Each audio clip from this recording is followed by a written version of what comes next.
दोस्तों, एक इंसानी बच्चे की ज़िंदगी सुकून की छाँव में गुजरती है। पैदा होते ही परिवार के सदस्य बारी बारी से छोटे बच्चे को दुलारने लगते हैं। इतना प्यार, सुकून, सुरक्षा मिलने पर भी छोटा बच्चा दहाड़े मारकर रोता रहता है। इस आदर्श समाज से दूर जरा जंगली जीवन पर नज़र डालिए। विल्डेबीस्ट का ये बच्चा अभी अभी पैदा हुआ है। नवजात होने पर भी इसे कोई आरामदायक गोद नहीं मिलने वाली, इसलिए इसे खुद ही खड़ा होकर जल्द से जल्द अपनी माँ का दूध पीना पड़ेगा ताकि इसके भूखे शरीर में थोड़ी ऊर्जा आ सके। हैरतअंगेज रूप से बच्चा पैदा होने के मात्र 2 से 3 मिनट के अंदर ही खड़ा होकर दूध पीना शुरू कर देता है। दूध की हर घूंट के साथ इसकी टांगों में ऊर्जा की लहर दौड़ जाती है। वैसे भी इसकी टांगों को मजबूत होना ही पड़ेगा, क्योंकि ये जंगल है। यहाँ दादा दादी की गोद नहीं मिलेगी, बल्कि यहाँ तो चारों ओर इन खूंखार लकड़भग्गों के जबड़े ही दिखाई पड़ रहे हैं। दुर्भाग्यवश भूख से व्याकुल इन लकड़भग्गों की नज़र विल्डेबीस्ट के इस नवजात बछड़े पर पड़ गई है।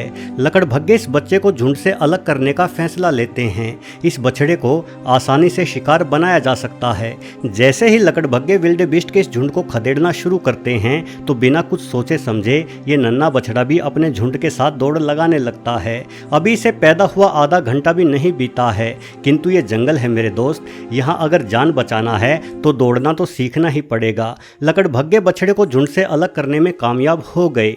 अब इसकी जान शायद नहीं बचने वाली, किंतु कुछ 100 मीटर की दौड़ लगाने पर ही इस नन्हे बछड़े ने संतुलन बनाना सीख लिया और इसने अपनी रफ्तार आश्चर्यजनक रूप से बढ़ा दी। ये तेजी से दौड़ता हुआ दोबारा अपने झुंड के मध्य में पहुंच चुका है।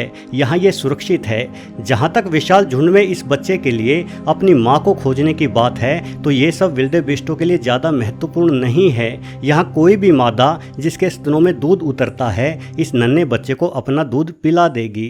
दोस्तों, जंगल में जीवन जीने के लिए 2 बातें बेहद महत्वपूर्ण है। यहाँ जितना तेज हो सके दौड़ना पड़ता है और यहाँ नए घटनाक्रमों को जल्द से जल्द सीखना पड़ता है। हालांकि ये नियम ज़्यादातर शाकाहारी जीवों पर ही लागू होते हैं। जहाँ तक मांस खाने वाले जानवरों का सवाल है, उन्हें इतनी जल्दी सीखने की आवश्यकता नहीं होती।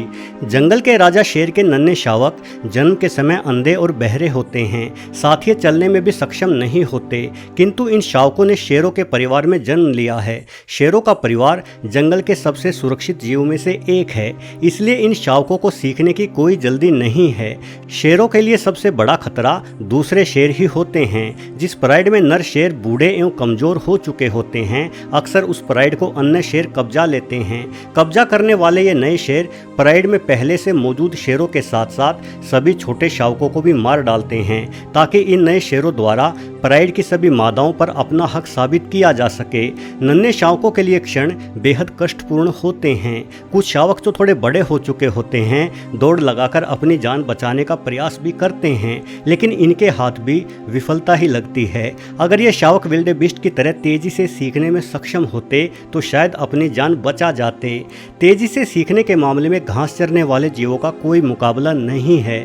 दरअसल ये पीढ़ियों के विकास क्रम का ही हिस्सा है। शिकारियों के खिलाफ अपनी जान बचाने का सिर्फ एक ही तरीका है, जल्दी से आगे बढ़ जाना। इसलिए घास चरने वाले जीवों के बच्चे अधिक विकसित होकर जन्म लेते हैं और जन्म लेने के बाद तो और भी तेजी से वृद्धि करते हैं। हम जानते हैं कि चीता धरती का सबसे तेज जीव है, किंतु जहां चीता का एक बच्चा महीने भर में सिर्फ चलना ही सीख पाता है, वहीं हिरण का 1 महीने का बच्चा करीब 50 किलोमीटर प्रति घंटे की रफ्तार से दौड़ने में सक्षम हो चुका होता है।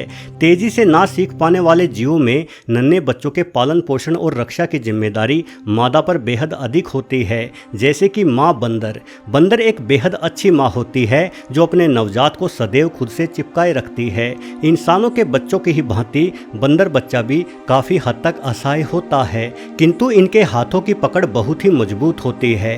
बंदर के बच्चे जिस वस्तु को पकड़ लेते हैं उसे बिल्कुल नहीं छोड़ते। इन्हें ये अद्भुत पकड़ यूं ही नहीं मिली, बल्कि इसके पीछे भी एक विशेष कारण है। असल में यदि छोटा बंदर अपनी माँ से दूर हो जाए तो उस बच्चे का तुरंत अपहरण कर लिया जाता है। ये अपहरण अन्य मादाओं द्वारा ही किया जाता है। बंदर के एक झुंड में तमाम बंदरों का अपना अपना पद या कहिए रैंक होती है। नर बंदरों में जो बंदर जितना ज़्यादा ताकतवर होगा उसे उतनी ही हाई रैंक मिलती है। वहीं मादाओं में ये रैंक उनके द्वारा जन्मे बच्चों के आधार पर होती है। जो मादा जितने ज़्यादा बच्चों का पालन पोषण करेगी उसे झुंड में उतना ही अधिक सम्मान भी मिलेगा। इसलिए ये मादाएं एक दूसरे के बच्चों को चोरी कर लेती है ताकि माँ बनने का सम्मान किसी दूसरी मादा को ना मिल पाए। अक्सर चुराए गए बच्चों को पेड़ों से नीचे गिराकर मार दिया जाता है।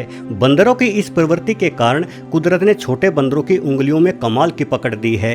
एक छोटा बंदर पैदा होते ही अपनी माँ के साथ जोरों से चिपक जाता है ताकि कोई उसका अपहरण ना कर पाए। वैज्ञानिकों का मानना है कि प्राचीन समय में जब मानव खाना बदोश रूप में जंगल में रहा करता था तो हमारी स्थिति भी इन बंदरों जैसी ही थी। हम इंसान भी अपहरण के डर की इसी प्रक्रिया से गुजरे हैं। यदि आप अपनी उंगली किसी नवजात इंसानी बच्चे की हथेली पर रखेंगे तो आप इस कथन को आसानी से समझ जाएंगे। एक नवजात बच्चा आपकी उंगली को बेहद जोर से पकड़ लेगा। शायद आपको यकीन ना आए किंतु एक इंसानी बच्चा अपने सिर्फ एक हाथ की मजबूत पकड़ से खुद के पूरे शरीर के भार को सह सकता है।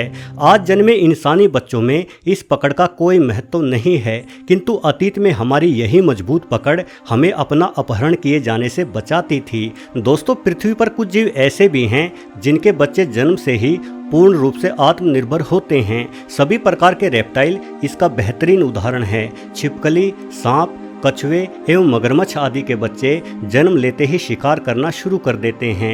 इन्हें किसी प्रकार के पालन पोषण की आवश्यकता नहीं पड़ती। हालांकि जब ये अंडों में रहते हैं तो इन्हें थोड़े देखभाल की ज़रूरत होती है किंतु अंडों से बाहर आते ही रेप्टाइल बाहरी दुनिया में इस तरह से घुल मिल जाते हैं जैसे बरसों से इसी दुनिया में रहते आए हों।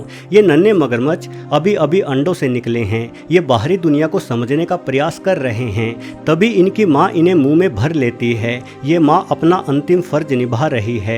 बारी बारी से माँ नन्हे मगरमच्छों को मुंह में भरकर पानी तक लेकर जाती है और इन्हें पानी में छोड़ देती है। बच्चों को पानी में छोड़ने के बाद अब माँ का कर्तव्य पूरा हो गया। अब ये बच्चे जाने और इनका काम। अभी अभी दुनिया में आए मगरमच्छ के ये बच्चे तुरंत मेंढकों या छोटी मछलियों जैसे जीवों का शिकार करना शुरू कर देते हैं।